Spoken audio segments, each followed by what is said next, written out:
Revenge with Karen. Your skills are outdated, effective immediately. That's what he said. Right there in the third floor glass box they call a leadership transparency zone, like firing someone next to the kombucha tap made it feel less like a guillotine. Everyone was pretending not to watch, but they always do. 22 years, and he tossed the sentence at me like he was swiping left on a dating app. My badge still had the old logo on it. That was the first thing I noticed, how it clashed with his fresh branding, the little iconography update he bragged about in the last all hands. I unclipped it slowly, placed it beside my desk key, and then slid both across the table like I was folding in a poker hand I never got to play. He didn't even look at them. Just nodded, exhaled through his nose like I was a decision he'd already made 2 slides ago. They called it a strategic modernization. Translation: the new CTO needed a scalp to show the board his reorg had teeth, and mine was gray enough to count. Now, before we dive headfirst into this delightful tale of corporate amnesia and poetic justice, a small request: if you've ever worked a job where they smiled while cutting you loose, hit that like button. And if 95% of you are just eavesdropping without subscribing, come on now. Hit that sub. It actually helps the team, helps me keep telling you how the sausage really gets made. Anyway, back to the bloodletting. I didn't cry. I didn't scream. That would have made it easier for them. I just stood up calmly, adjusted the sleeves of my cardigan, and walked out. No dramatic flourish. No scene. Just the sound of my orthopedic soles walking down the corridor. I designed the HVAC layout for back in 04, past the biometric scanner I personally deployed in 09. Under the motion sensors, I helped calibrate after that wiring issue in 13. The same corridor where new hires still got lost trying to find the bathroom. I'd watched 4 CEOs come and go. I'd onboarded generations of engineers, some of whom still couldn't find the SSH keys unless I spoon-fed them. I built their infrastructure when cloud still meant storms ruined your satellite dish. Stayed up Christmas Eve patching a security breach nobody even knew had happened.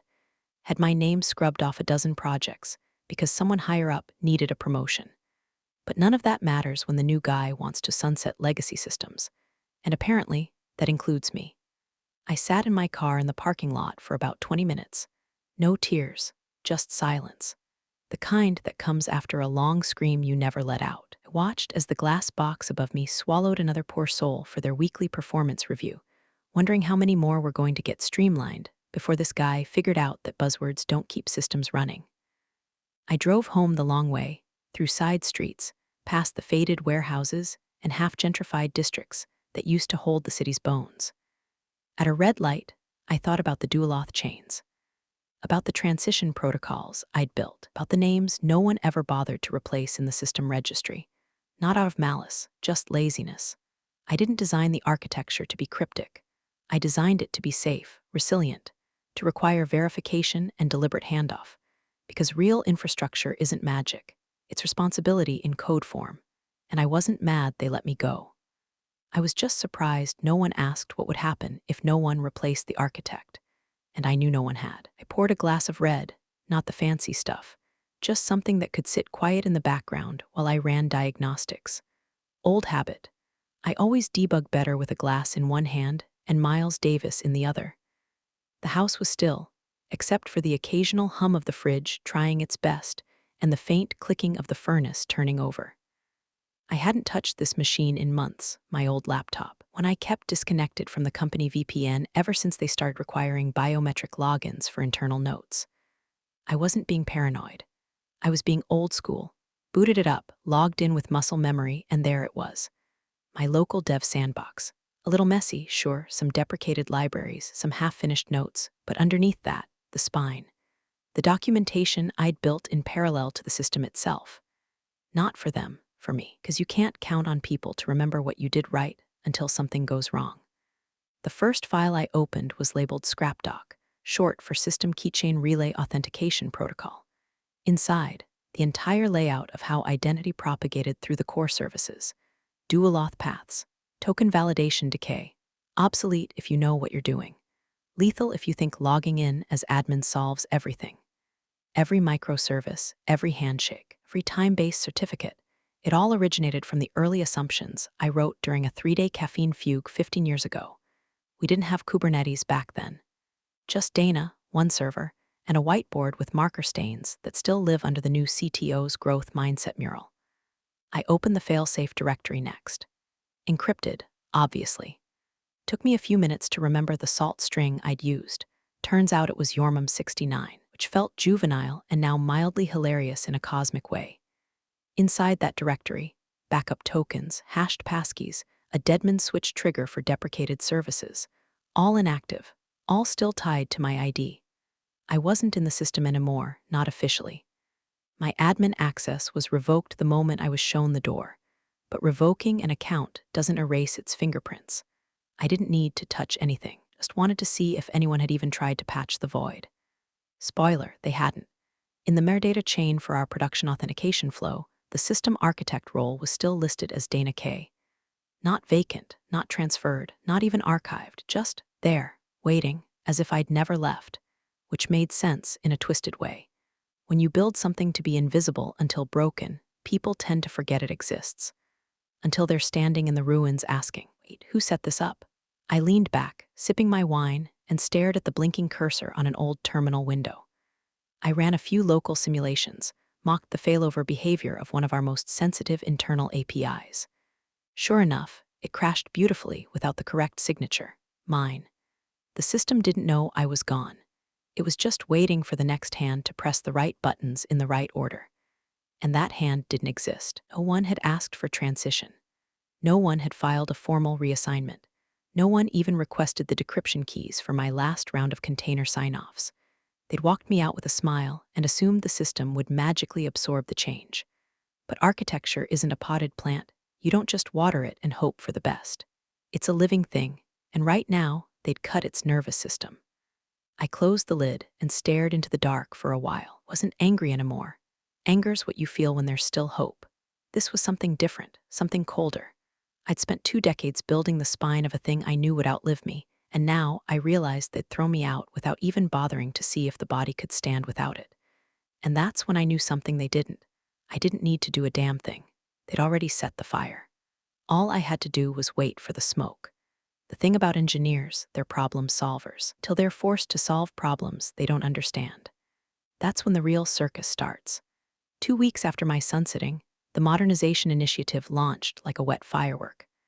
I only know because an old colleague, well, colleague is generous, more like a kid I trained through 2 panic attacks and 1 surprise divorce, posted something vague on LinkedIn. Big moves at the company. Excited for the next chapter. That kind of cheer sounds like a scream if you've been in the game long enough. Inside the office, they were ripping out everything with the word legacy in it. Legacy, in this case, meaning the code that actually works. New microservices were deployed with trendy names. Hydra, Nimbus. One was just called Glow. No one could tell me what Glow did, but apparently it was aligned with vision-forward modularity. Meanwhile, the backbone, critical automation pipelines that handled our deployment triggers, was breaking silently. One senior dev, Jorge, flagged it. Bless him. Probably the last man standing who still remembered that our deployment stack had dependencies so old they practically predated Stack Overflow. He submitted a formal blocker ticket. Legacy pipeline, tokens not compiling with container build triggers.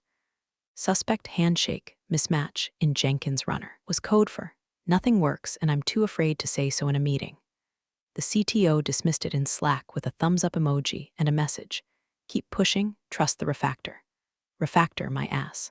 Meanwhile, some poor soul must have reconnected one of my old monitoring scripts. I'd set it up years ago for QA to track stale API calls. It used a webhook that pinged my private dev server, an IP they must have forgotten to scrub when they cleared my accounts. One ping, that's all it took. I was brushing my teeth when the alert hit. Alert. Auth validate token chain, error signature mismatch source, environment prod 01 initiated by user CTO SVC. I spat the toothpaste out laughing. That specific error only showed up if someone tried to override a token path without the architect's signature. And it was trying to call a function I'd buried deep inside the legacy code I hadn't documented publicly. One I'd named Sisyphus Loop out of spite. I closed the alert window and logged out of the server. No reason to leave fingerprints. It was never about sabotage, just design. I built the system like a locked garden. If you didn't have the right keys, all you could do was stare at the vines choking your own ambitions. But that one ping told me everything I needed to know. They didn't understand what they'd inherited. They didn't know which parts were still breathing on life support. They didn't even know enough to ask the right questions. And the guy leading the charge? He was swinging a machete in a server room, calling it progress. Every day after that, I stayed off-grid. No Slack, no calls, no burner logins, just silence. But I could feel it happening. The slow, cascading breakdowns. The quiet panic behind closed doors. That moment in every corporate tragedy where the new leadership realizes they've been rearranging furniture on a plane they're still flying. They were blind. And worse, arrogantly blind. Which is how planes crash. It was bittersweet, watching it unfold from a distance. I didn't want it to fall apart. I'd spent most of my adult life making sure it didn't fall apart. But I also wasn't going to lift a finger to stop what they'd started. Cut the rope and told themselves they could levitate. Turns out, gravity still works. The only thing left was to wait for the loud thud that always follows a long, confident silence. 2 floors below the executive suite, buried behind glass walls and dying spider plants, the engineers had started whispering. Not slacking, not emailing, whispering. In an office with 120 decibel stand-ups and weekly gong hits for milestone moments, whispers were the smoke before the blaze. The acquisition was everywhere. $180 million. That number echoed through every hallway, every budget sheet, every Slack channel like a gospel. Posters went up in the kitchen. Demo week, show them what we're made of. The buyer, a mid-sized enterprise solutions firm from Chicago, was set to roll through for the technical deep dive. Word was they'd already sent a short list of due diligence questions, and the CTO, bless his shiny optimism, promised a seamless full-stack demo using modern container architecture. Translation: he was gambling the entire deal on tech he didn't understand, run by teams he'd spent the last 3 weeks undermining. In theory, the infrastructure was containerized. In practice, the containers were duct-taped together with YAML files written by a junior dev on his second monster of the morning. CI/CD pipelines were still running on a hybrid setup, half Jenkins, half Magic, with deployment tokens that expired like milk. One engineer posted in a private channel, "Did anyone re-auth the deployment tokens for prod env demo?" No reply. Another chimed in, "Wait, who signed off on the staging cert updates? Mine are still flagged with an invalid route." Still no reply. Just the blinking cursor of doom. Meanwhile, CTO was strutting through the halls like he'd personally invented DevOps. His assistant followed behind with printed slide decks. Big graphs, words like synergy, agility, and my personal favorite, post-architectural redundancy. I'd have laughed if it wasn't so tragic. They even started running dry rehearsals. Day 1, load times were abysmal. The metrics dashboard lagged 5 seconds behind real-time events. One could explain why the user authentication flow stalled halfway through. One intern suggested the server clock might be desynced. Another said, maybe it's a DNS thing. No one said the real thing. Maybe we broke the parts we didn't understand. The buyer sent over their lead technical engineer to audit the environment remotely. Just a courtesy, they said. Just a handshake before the handshake. But everyone knew what it meant. Don't send your top engineer unless you expect to find rust under the chrome. He asked for access to the sandbox environment. He asked for logs, for audit trails, for validation reports. And with every request, another engineer looked around and realized, we don't have that anymore. Or we did, and then someone deleted the only key ring that could access it. Someone like me. I watched it all from afar. Heard about it through back channels, emails forwarded to my personal inbox with subject lines like "you didn't get this from me." I never responded, never stirred the pot. But I did read every word, every flag, every sign that the center could no longer hold. The CTO held another all-hands the Friday before the demo. He wore a black shirt, no logo, serious mode, told the team how proud he was. How this was the culmination of everything they'd worked for. We were just days away from redefining the future of enterprise integration. And in the back row, an engineer I'd mentored once texted another, "Are we sure the deployment flow can still handshake with the production cert tree?" The response came 10 minutes later. No one ever replaced Dana in the trust chain. I think the system still thinks she's alive. Alive, as if I'd died. Maybe I had to them, but the infrastructure still remembered me. And I wasn't angry, wasn't vindictive. I was simply watching as they pulled the pin and called it progress, watching as they packed a demo full of promises, unaware they'd built it on sand, watching as a countdown ticked silently toward a moment no one could stop, not because I broke anything, but because they never learned how it worked without me. Demo day arrived like a parade no one rehearsed for. The executive suite was polished to a shine. Someone had even swapped out the sad old Keurig for a countertop espresso machine that hissed steam like a train engine ready to crash. Catered pastries from a local place that only spelled donut with the ugh. Everyone in marketing wore black, like they were attending the funeral of risk. The CTO had on his stage face. No socks, polished loafers, and a fresh haircut that screamed exit bonus. He was pacing near the touch wall, tapping the slide deck one last time, rehearsing buzzwords like he was trying to summon them. Behind him, the internal team sat in quiet dread, some with laptops open, some fake smiling through anxiety sweats, all praying silently to the gods of clean compiles and stable endpoints. At 10:02 a.m., the buyer's team logged into the private link. 3 engineers, 1 corp dev lead, a VP in a blazer that probably cost more than the entire QA department's budget.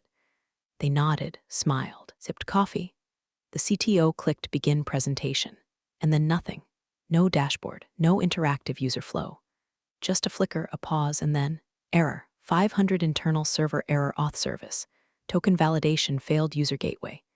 SSL certificate mismatch system monitor. Critical alert, core API unresponsive. The air in the room changed. From caffeinated optimism to confused silence, like a power outage during surgery. CTO blinked, tried to restart the demo.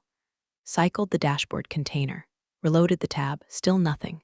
Then the server monitor flashed red, all of them. Every single one of the internal dashboards, the real ones, not the fake demo ones, started reporting critical failures. The system wasn't just misbehaving, it was choking. Every handshake failed. Every cert refused to verify.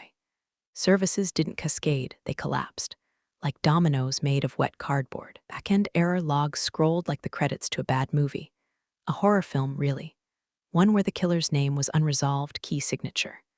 The CTO stammered something about caching, blamed latency, blamed staging environments, called over IT.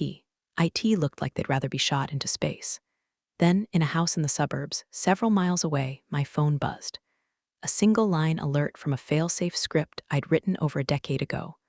Alert, core handshake failed, signature unresolved.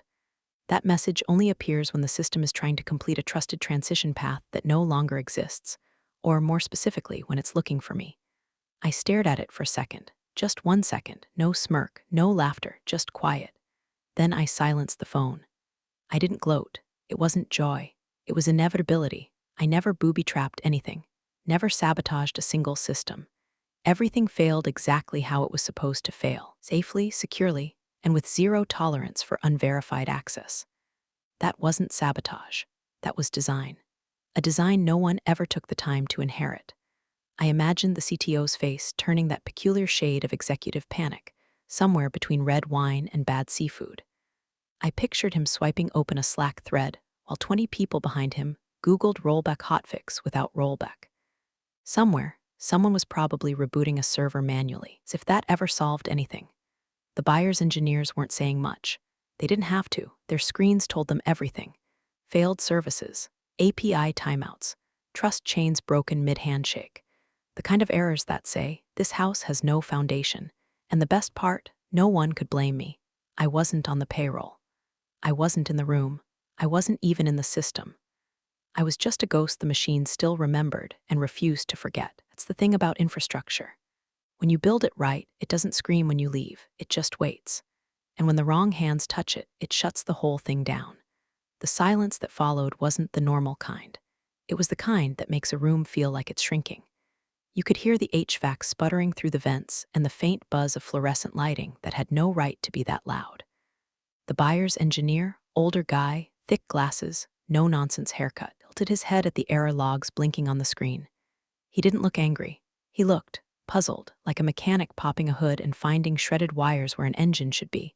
Who owns the core architecture? He asked calmly, like it was just a checkbox on his list. The CTO blinked. Once. Twice. He looked at legal. Legal looked at HR.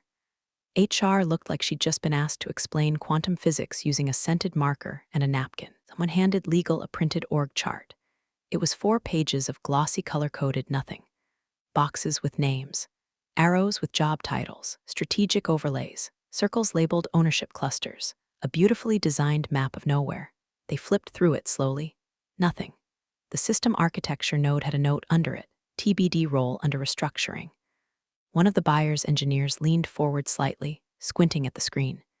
You don't have an architect on rec. The CTO cleared his throat. We, transitioned off that legacy model. We've modularized, the buyer cut him off. Modularized what? These errors aren't modular. Your cert chain is broken. The trust path is dead. Who signed off the handshake logic? And that's when it happened. That moment every seasoned tech lead knows, the death rattle of leadership confidence. Because the CTO, standing there in front of 24 people and a $180 million deal, just fumbled the answer. He stared blankly. He didn't know, not just what to say. He didn't know the name, he didn't know my name. He started, fumbling through the deck, hoping the documentation would bail him out. I think it was Dana something, Darlene, Dahlia. The buyer's lead engineer raised an eyebrow. You don't know your system architect's last name. There was a moment, just a heartbeat, when someone in the back of the room tried to stifle a cough and failed. It came out like a bark, a jagged, involuntary burst of disbelief. HR turned pale. Legal looked down. The CTO smiled nervously, as if trying to laugh along with the absurdity of it all, but even he could feel it now. Collapse, not of code, not of tech, of trust. The buyer's VP closed his laptop, not angrily, just slowly. Like a funeral director preparing the body. I think we've seen enough for today, he said. No yelling, no finger pointing, just a slow collective realization that the house had no foundation, and the person who laid the bricks was no longer listed in the building plans. The CTO opened his mouth again, probably to blame someone, or maybe to ask for more time, but the buyer's team was already standing. One of them politely placed a branded USB stick on the table. Our preliminary notes, he said, will follow up. The stick might as well have been a grenade. As they walked out, CTO turned to legal, then to the VP of Ops, then to the floor. I assumed the transition was. It's not like she ever said she did, someone whispered behind him. You just didn't listen, and there it was, the turning point. In that conference room filled with brilliant minds, coffee breath, and echoing silence, the truth dropped like a final stone. The system had never been handed off. Not formally. Not structurally. Not functionally. It removed the one person who knew how it all held together, and not one of them had bothered to ask for the blueprint. And now the buyer knew it too. It wasn't just a failed demo, it was exposure. And the only person who wasn't unraveling in that moment, me, sitting at home, window open, fresh breeze, the faint sound of birds outside. I was making a sandwich, nothing fancy. Just turkey, mustard, and the knowledge that sometimes you don't need revenge. Sometimes you just need to be absent long enough for the truth to show up in your place. The voicemail came at 7:42 a.m.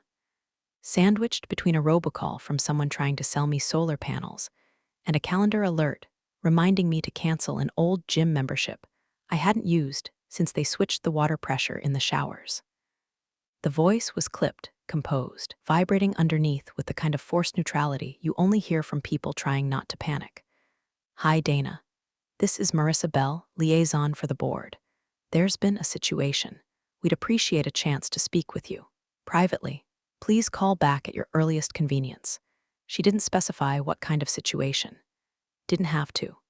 I'd already heard it whispered through the grapevine, engineers pinging each other on Signal. Ex-coworker texting me late the night before. They're scrambling.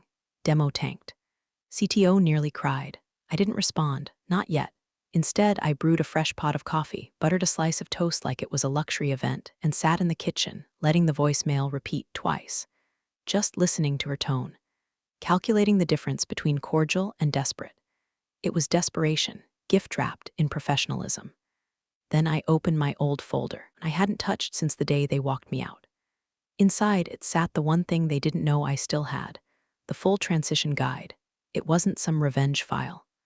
I'd written it months ago, an internal blueprint mapping out system logic, failover routes, trust chain resets, and every certificate migration step required post-departure. It was clean.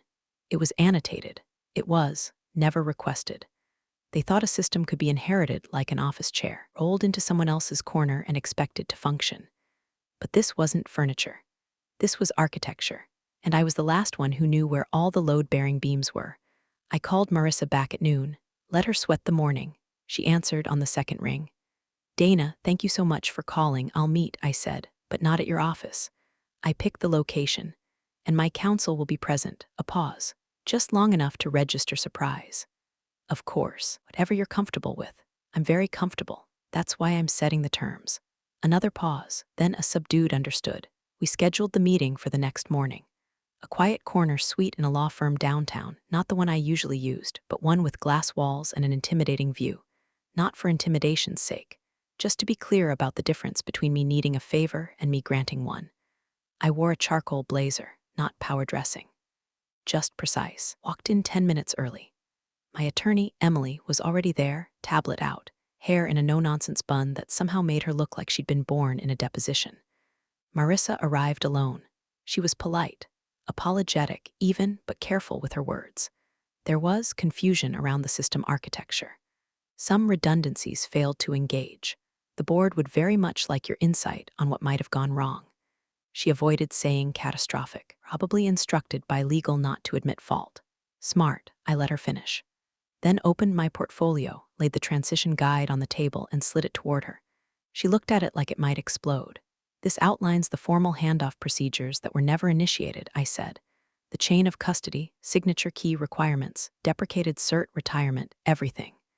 Had I been consulted, this would have already been executed." She flipped through the pages slowly, eyes scanning faster than her brain could likely process.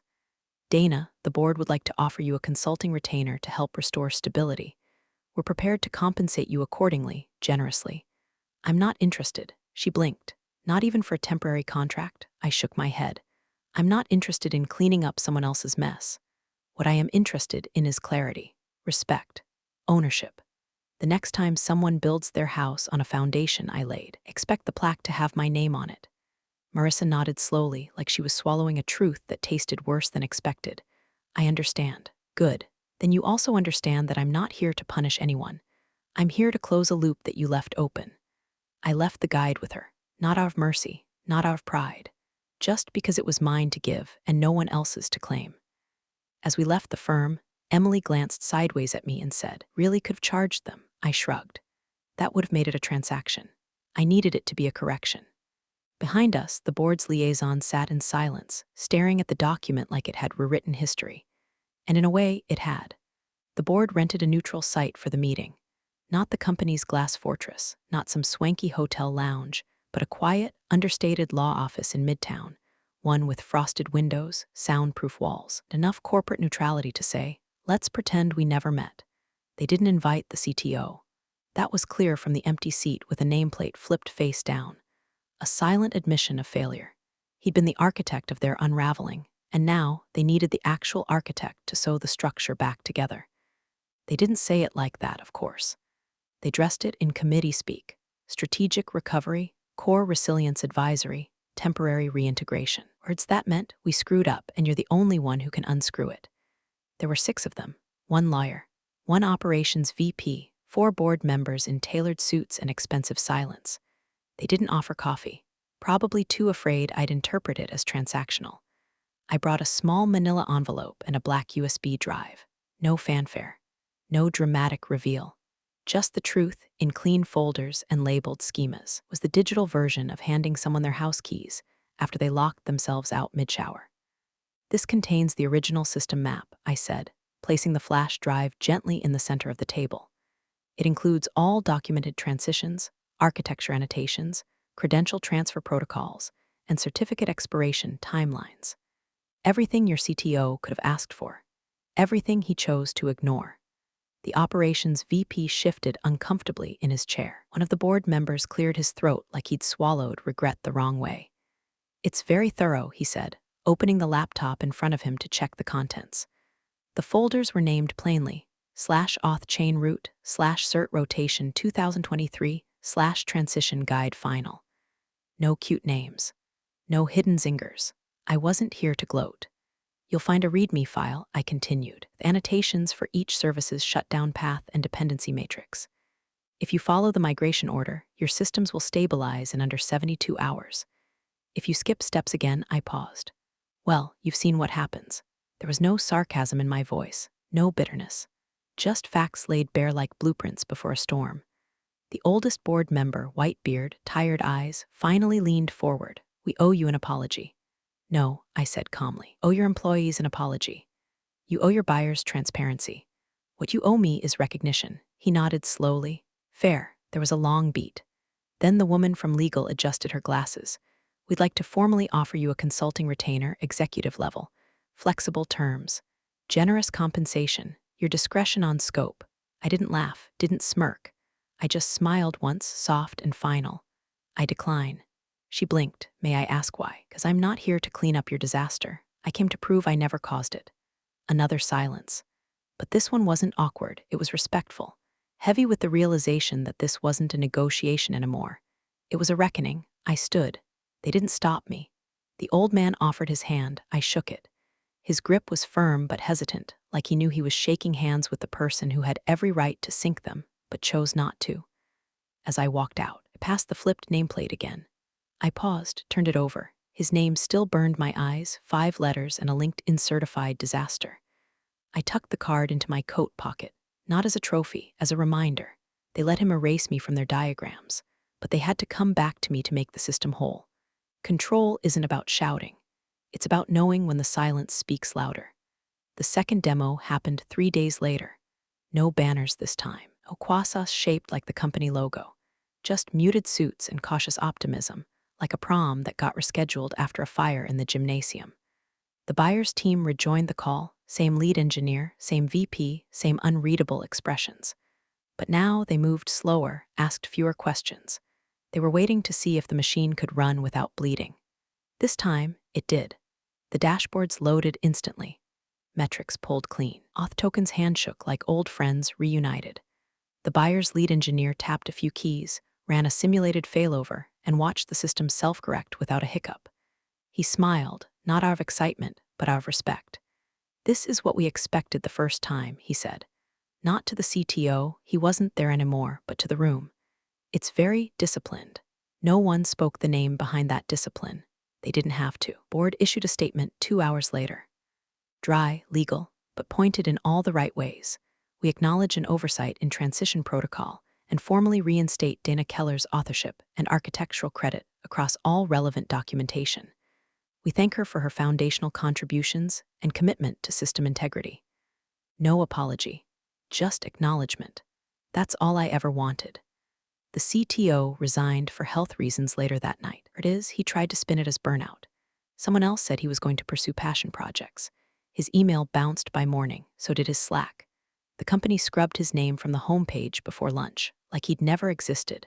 But the systems, they still bore mine. That afternoon, I walked the trail by the river, leaves crunching underfoot, sun breaking through a tangle of clouds like it finally remembered how. I wore the same coat I'd worn the day they fired me. Funny how something that once held shame now just felt warm. Jazz played softly in my ears. Coltrane, Nema, a quiet melody that never rushed, never begged for attention, just took its time and filled the space. Halfway through the trail, my phone buzzed. $180M deal closed. That was the alert. Then, a text. From a number I hadn't seen in years. One of the junior engineers I'd mentored way back when he still thought YAML was a typo. Just 3 words. Saved us? I stood still for a moment, letting the message sink in like morning light on cold soil. Then I smiled, not broadly, not triumphantly, just enough. Because the thing about building something right, quietly, patiently, without ego, is that it doesn't need to scream to be seen. It endures. And when the world forgets who made it, it finds a way to remind them. I never wanted revenge. I wanted them to know, to remember, who built what they broke. Big thanks, you legends of the old office days. Subscribe to keep the switch-flicking chaos alive. Your ex-boss is shaking in their loafers.